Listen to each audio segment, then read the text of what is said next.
젊으니까 괜찮겠지가 아니라 젊은데 혈압은 높으니까 더 문제가 되는 거죠. 안녕하세요. 내과 전문의 닥터K 김지은입니다. 요즘 만성질환이 비교적 젊은 나이에 발생하고 있는 것 같아요. 이미 고혈압을 진단받으신 분들도 많으시잖아요. 약을 드시는데 고혈압 전 단계이신 분들은 사실 어떻게 해야 할지 막막해 하는 분들 많으시죠. 고혈압 전 단계에서는 아직 고혈압이 아니기 때문에 여러 가지 생활 습관들을 조절하면 정상 혈압까지 만들 수 있는 상황이에요. 그래서 오늘은 약 없이 실생활에서 노력해서 혈압을 낮출 수 있는 방법들을 말씀드려 보려고 해요. 혈압 때문에 고민이신 분들은 기억하시고 실천해 주세요. 대한민국에서 고혈압 환자 수는 꾸준히 증가해서 2024년 현재 약 1200만 명으로 추산이 되는데요.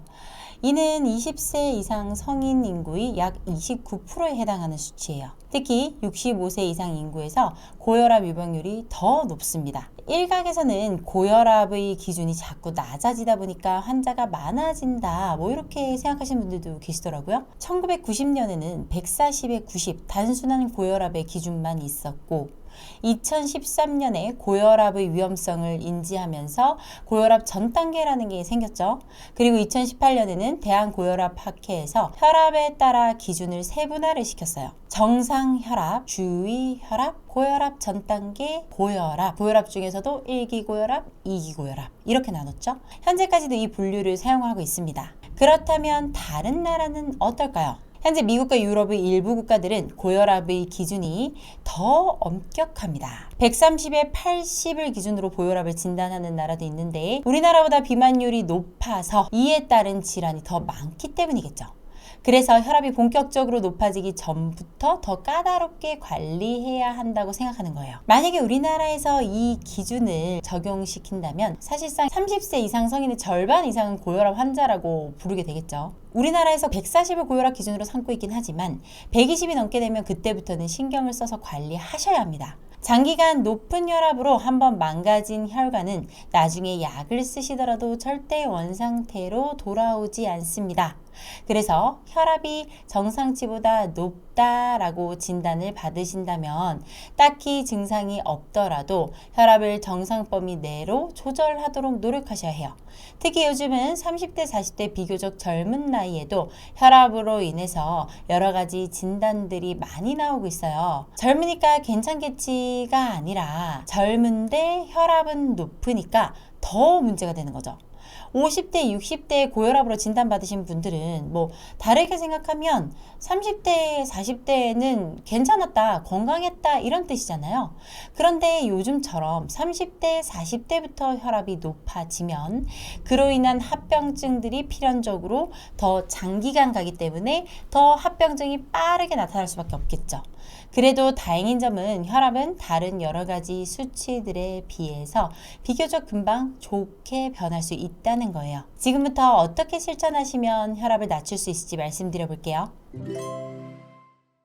첫 번째로 운동입니다. 뻔한 얘기긴 하죠. 그렇지만 가장 중요한 거예요. 특히 유산소 운동을 하시는 건데 운동하면 크게 유산소 운동과 무산소 근력 운동 이렇게 나누잖아요. 둘 다 좋긴 하지만 혈압을 낮추는 데는 유산소 운동이 좀 더 즉각적인 효과를 보입니다. 운동을 하게 되면 심장이 빨리 뛰죠. 그러면서 혈액의 이동 속도가 매우 빨라지는데요. 피가 우리 몸을 빨리 순환해야 하니까 자연스럽게 혈관이 확장될 수밖에 없습니다. 결국 저항이 낮아지고 나중에는 혈압도 낮아지게 되는 거예요. 이 과정에서 심장을 강화시켜 주기도 하죠. 일반적인 건강을 위해서는 주 3회 30분 정도 이렇게 말씀을 드리지만 혈압을 낮추는 게 목적이라면 주 5일 하루 30분 정도로 좀 더 자주 꾸준히 운동해 보세요. 파워워킹처럼 빠르게 걸어도 좋고요. 가능하시다면 수영이나 자전거 타기 같은 그런 여러 운동을 섞어서 해주시면 더 좋을 거예요. 혈압과 운동에 관한 연구에서 빠르게 걷기 먹기만 해도 혈압이 평균적으로 6에서 8 정도는 낮아질 수 있다고 되어 있습니다. 그렇기 때문에 여러분 꼭 운동하세요. 두 번째로는 칼륨과 마그네슘 먹기입니다. 우리가 나트륨 짠 거를 많이 먹으면 혈압이 높아진다. 이건 사실 모두 아는 얘기잖아요. 그래서 나트륨을 줄여라 이렇게 이야기를 하는데요. 그게 힘들다면 칼륨과 마그네슘을 조금 더 많이 드셔주세요. 우선 칼륨은 체내 나트륨의 효과를 상쇄시켜주는 역할을 합니다. 그래서 혈압을 낮추는 데 도움을 준다고 알려져 있어요. 칼륨이 많은 음식으로는 대표적으로 바나나가 있습니다. 바나나 한 개에 약 400mg 정도의 칼륨이 들어있어요. 껍질째 먹는 중간 크기 감자에는 약 900mg, 또 익힌 시금치 100g에는 800mg의 칼륨이 포함되어 있습니다. 이 외에도 오렌지, 아보카도, 토마토 같은 식품에 많이 칼륨이 함유되어 있으니까 신경 써서 좀 많이 드셔주시면 좋겠죠. 그리고 또 다른 영양소인 마그네슘은 혈관을 확장시켜서 혈액 순환을 개선하는데요. 동시에 심장에 가해지는 부담을 좀 줄여주고 혈압을 낮추는 데도 도움을 줍니다. 이뿐만이 아니죠.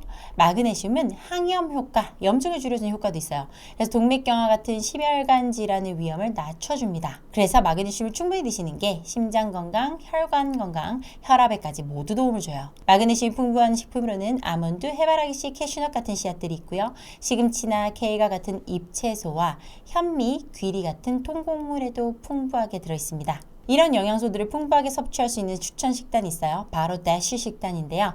이 부분은 제가 예전에 대쉬 식단을 영상으로 만들어 놓은 게 있으니까 궁금하신 분들은 한번 참고해 보시면 좋을 것 같아요. 자, 그리고 세 번째 혈압 낮추는 방법, 커피 줄이기입니다. 카페인은 생각보다 혈압에 영향을 많이 미쳐요. 미국의 한 연구에서 하루 3잔 커피를 마시면 혈압이 평균 4 정도 상승한다고 발표를 했습니다. 4 정도는 뭐 별거 아니지 않는가? 이렇게 생각하실 수도 있죠. 하지만 내가 혈압이 136이라면 140인 고혈압이 되는 거죠. 그리고 내 혈압이 평균 혈압이 2만 줄어도 심장질환이나 뇌질환의 위험성이 10% 줄어들 수 있다는 연구 결과가 있어요.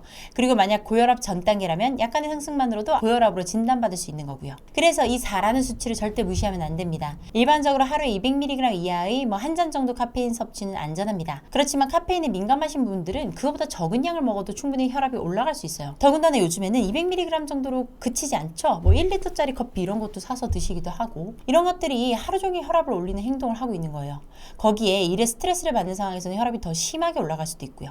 그러니까 가능한 커피를 줄여주셔야겠죠. 카페인에 정말 민감하신 분들은 디카페인 커피를 드시는 분들도 많아요. 그런데 우리나라의 디카페인 기준이 국제 기준보다 많이 느슨합니다. 유럽연합의 기준으로는 카페인의 99% 이상을 제거해야 디카페인 커피로 판매가 가능한데, 우리나라에서는 97% 이상만 제거가 돼도 디카페인이라고 불러요. 한 3% 정도 카페인이 들어있을 수 있다는 거죠. 그래서 같은 디카페인이라도 커피 브랜드마다 카페인 함유량이 조금씩 다릅니다. 디카페인이라고 아예 카페인이 없는 게 아니라는 거죠. 많게는 30mg 혹은 그 이상일 때도 있어요. 그래서 카페인에 민감하시고 혈압이 높으신 분들은 가능한 카페인과 당이 조금이라도 덜 포함되어 있는 다른 음료로 드시는 게 좋을 것 같아요.